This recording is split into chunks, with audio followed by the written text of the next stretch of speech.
Magkakaroon na rin ng agri-fishery products ang mga tindahan ng dairy box ng Philippine Carabao Center o PCC sa ilalim ng programang Kadiwa ng Pangulo sa siyudad ng Muñoz, Nueva Ecija.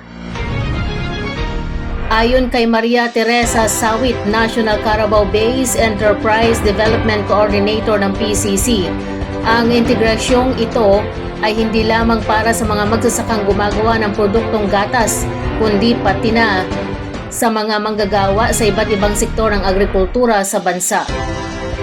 Sinabi ni Sawit na ang pagsama ng Kadiwa ng Pangulo sa mga outlet ng dairy box ay nagpapalawak ng merkado para sa mga magsasaka habang isinusulong ang mga lokal at masustansyang produkto.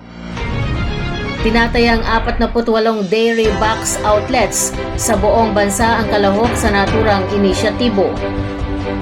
Ang dairy box ay nagsisilbing lugar para sa mga kooperatiba at asosasyon ng mga magsasaka na tinutulungan ng PCC kung saan sila maaaring magproseso at magbenta ng kanilang mga produktong gawa sa kalabaw. Samantala, ang Kadiwa ng Pangulo ay bahagi ng advokasya ni Pangulong Ferdinand R. Marcos Jr. para sa seguridad sa pagkain. Layunin nitong direktang ikonekta ang mga lokal na magsasaka sa mga mamimili upang tanggalin ang mga middlemen at masiguro ang inklusibong pag-unlad ng sektor ng agrikultura.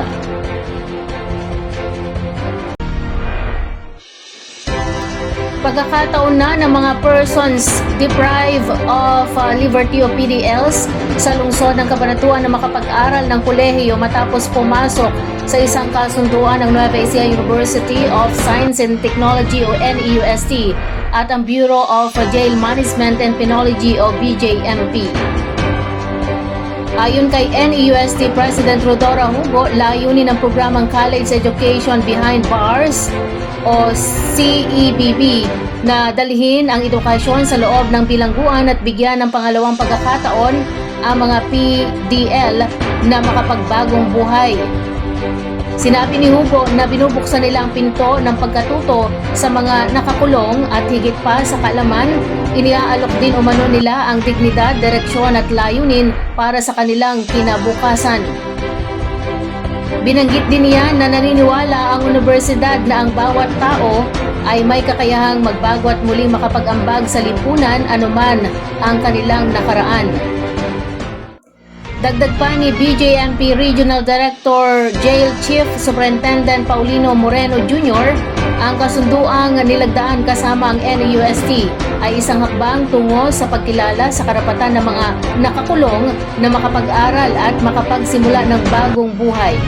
Ani ang edukasyon ay isang karapatang pantao na dapat abot kamay kahit sa likod ng rehas. Ayon naman kay NEUST Director for Curriculum Development and Evaluation Nancy Joy Mangansat, magsisimula ang implementasyon ng CEBB program sa academic year 2025-2026 sa Cabanatuan City District Jail bilang pilot area. Maaaring mamili ang mga kalahok na PDL sa kursong Bachelor of Industrial Technology o Bachelor of Science and Entrepreneurship. Bukas ang programa para sa mga kasalukuyang nakakulong at pati na rin sa mga malapit ng makalaya. Gagamit ang programa ng hybrid learning modality kung saan napagsasamahin ang face-to-face instruction at modular o online learning na isasagawa mismo sa loob ng kulungan sa tulong ng mga guro mula sa NEUST. Isinagawa ng Nueva Ecija Police Provincial Office o NEPO ang NEPO Proficiency Shoot 2, isang level 1 sanction match sa NEPSA Firing Range, Barangay Caligid Sur, Cabanatuan City sa pangunguna ni Police Colonel Ferdinand D. Hermino, Provincial Director. Tampok sa naturang aktibidad ang 5 stage na nangangailangan ng hindi bababa sa 124 rounds na layuning paigtingin ang kahusayan ng mga pulis sa paggamit ng baril habang pinapalalim ang samahan, disiplina at pagkakaisa sa hanay ng kapulisan. Lumahok sa aktibidad ang mga kawani ng pulisya mula sa iba't ibang bahagi ng lalawigan, katuwang ang ilang civilian gun enthusiast bilang bahagi ng pagsusulong ng responsableng pagmamay-ari ng baril at positibong ugnayan sa komunidad sa pamagitan ng sportsmanship. Sa kanyang mensahe, binigyan din ni Police Colonel Hermino ang kahalagahan ng tuloy-tuloy na pagsasanay.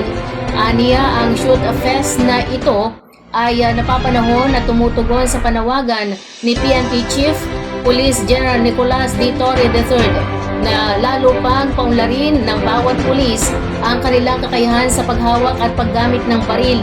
Paalala ito na ang kahandaan ay nakasalalay sa walang humpay na pagsasanay.